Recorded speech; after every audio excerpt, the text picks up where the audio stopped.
Hello everyone, welcome to Romanian Language Step by Step with Laura.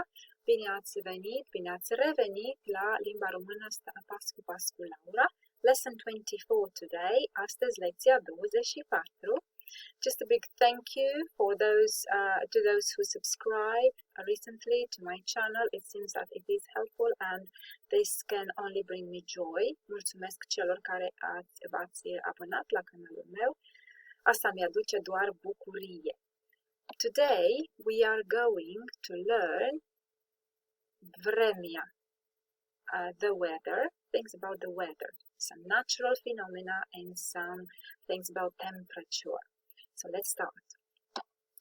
E cald, e foarte cald, it's hot. E frig, it's cold, or e foarte frig.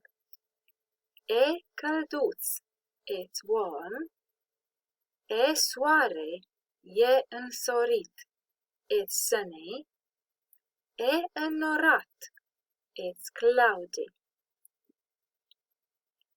Plouă, it's raining, or it's raining. Ninge, it's snowing, or it's snowy. Bate vântul, it's windy. E ceață, it's foggy. E ger, it's freezing. So this was the main vocabulary in regards to the weather. E cald, e foarte cald. E frig, e călduț, e soare, ori e însorit. E înnorat.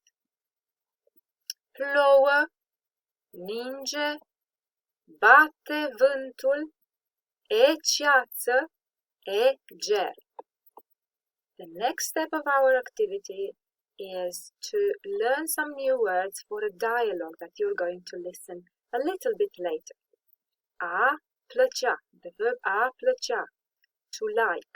This is a very tricky verb in Romanian for English speakers because there's no one-to-one correspondence between the English verb and the Romanian one.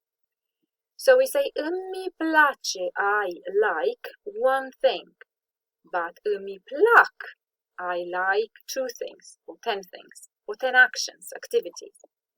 Similarly, îți place, you like one thing, one activity, and îți plac, two activities or many things. Now seasons, iarnă is winter, toamnă is autumn,